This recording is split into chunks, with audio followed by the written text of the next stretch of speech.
Hello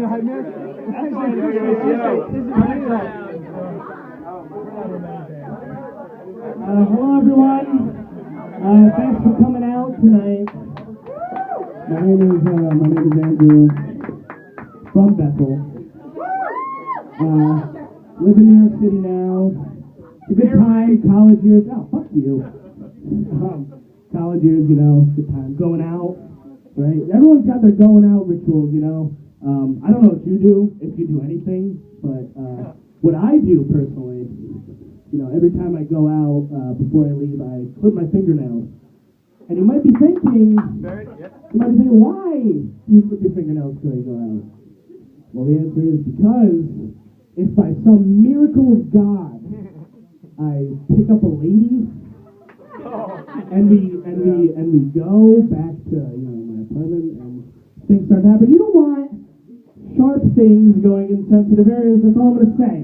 That's all I'm going to say about it. I don't know what you do, but listen, I'm not a sexually active person in the slightest, but you know, it's optimistic for me to think like maybe if that happens, that'll happen. Spoiler, it hasn't happened, but I do have pretty trimmed fingernails.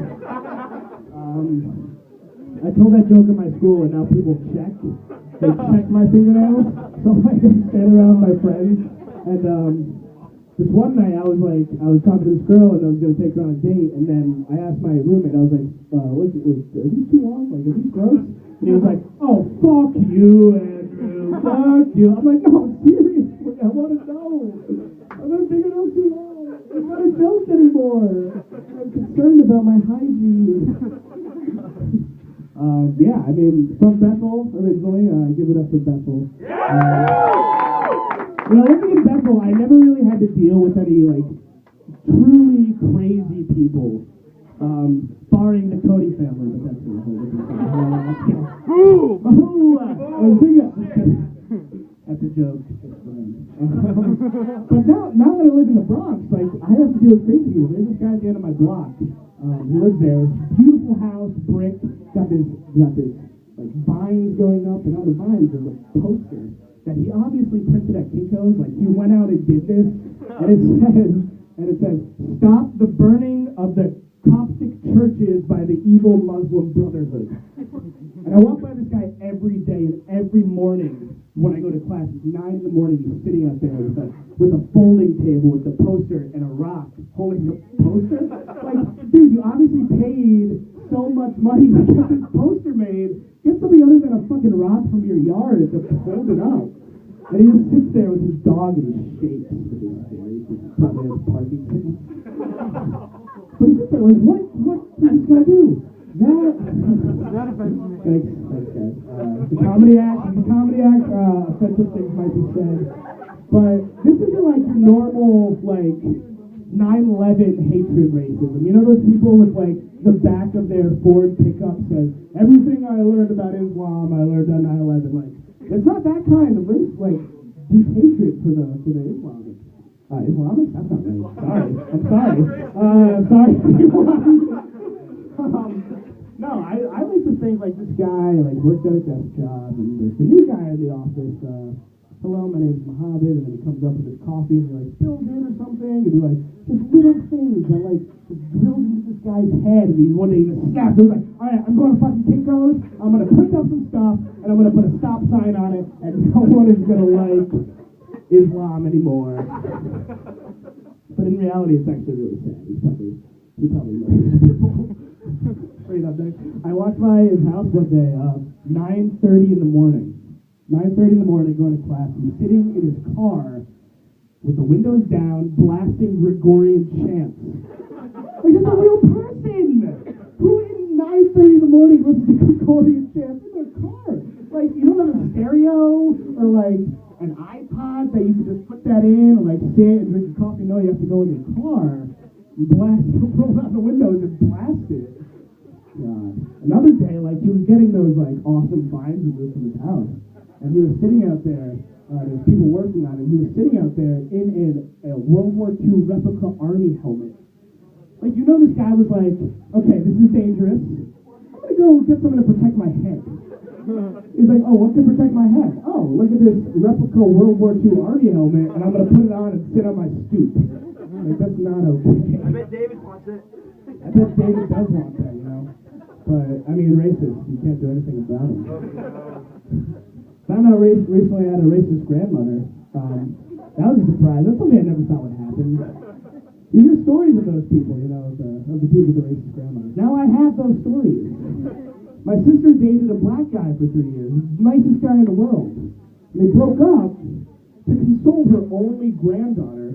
My grandma says, he was a nice boy, just the wrong color. What? That's not okay. That's not a thing you can say to people. But then I got to thinking, maybe it's just a thing she says. She works at a bookstore. Maybe she's at the bookstore, takes a book off the shelf.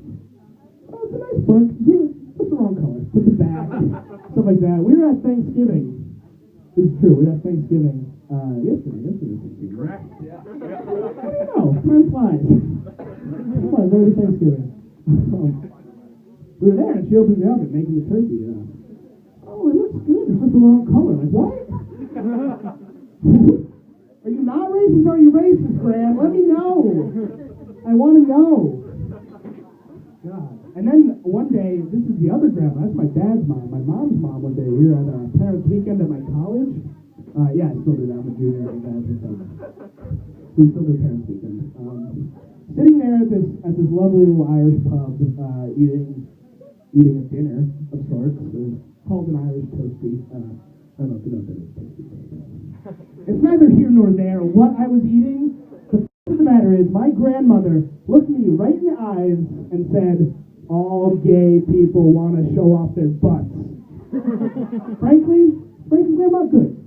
The butt, I'm going to say it right here. The butt, most thoroughly attractive part of the woman and the male, and it should be shown off. I agree. Good for them. Good for those gay people. Thank you. That's fun. Yeah, that's my mom's mom, my dad's mom. Rotten color. It's interesting. For a long time, my dad's here right now, and I'm going to make a joke about him. So, hey, Dad. For a long time, I thought my dad didn't like me. Not that he didn't like me or love me as a son, because I know he loves me as a son. He's a good guy. He's got compassion. But just as a kid, I thought he was like, what is this kid doing? But then I realized, like, I was just a kid. Who likes kids? Like, I'm going to say things to you, and you're not going to care. For instance, apparently, when I was a kid, when I grew up, I wanted to be the guy who painted the lines on the road. Like, how disappointing for my father. Like, oh, son, what do you want to be? That's not a dad impression. My dad impression is me talking right now. Hey, son, what do you want to be when you grow up? I want to be the guy that paints the lines on the road. Okay, I'm going to go put in a new sink in the bathroom. No, but now that I'm growing old, I realize me and my dad are good friends, and we're actually buds, and we do things together. We saw Morrissey together 3 times. Greg was there once. That was a really good night. But yeah, so now I'm like kind of turning into my father, which I feel like is a little premature. I'm 20 years old, like a 20-year-old dad. No one wants to hang out with that guy. Like, for instance, my roommate was like, Andrew, yo man, you want to go up to Syracuse? You want to go to the sorority party at Syracuse? I was like, no. And he was like, come on man, you can literally be swimming in pussy. And I don't, what? That sounds awful. I don't want to swim in pussy. I don't even want to swim in water. That's what you're supposed to swim in. I don't want to do it, and I don't want to swim in human genitalia. That sounds disgusting. One time, me and my dad were on Martha's Vineyard. We were waiting for the fair to get off the island. We were on vacation, and we were at an artisan fair. We were looking at some shitty art. I don't know, some pottery or paintings. Like, you know about it, whatever. So we're standing there. This lady goes, "Oh my God, are you guys twins?" I was like, "This is my dad. No, we're not twins. This guy's 32 years older than me. Our age gap is more than my age." And then she started grilling him. She was like, like, God, what's your diet? Like, you look so good. You run, you exercise. And I'm just sitting there, like, okay. And, like, a couple things about that. First of all, if we were twins, why is it okay for you to ask us if we're twins? Like, it's either blatantly obvious or just don't do it. Very few twins in the history of twins will be, like, impressive people. You know what I'm saying? Like, the Olsen twins, okay, kind of impressive people. They were on Full House, whatever. The twins from The Parent Trap, really interesting. Turns out they were interesting because they were one person the whole time, instead of the one person being played by two people. But anyway, and I guarantee you, at that moment, I was holding a physics textbook, and my dad was holding a religion book. That's not a duo you want to go have a conversation with. That's not a fun time. And then looking back on that a couple months later, after revisiting the story in my head, I was like, oh my God, that's been the first. That's my dad. I think I was trying to make moves on my father. Which at a certain point, good that he didn't do it, because I love my mom. Don't want them to have any problems. At the same time, like, what about me? If I can do it, I'll take me. Come on. Sure, he's like, older, I'm more experienced, got a steady job, used to run marathons, and I'm a college kid with no money, and one day I had 4 slices of pizza, and I went to Chipotle, and what about the kid who eats 4 slices of pizza? I don't know. Oh, that's good time. Anyway, that's all I got for today. Thank you. Stick around for 410 on the 69. Thank you.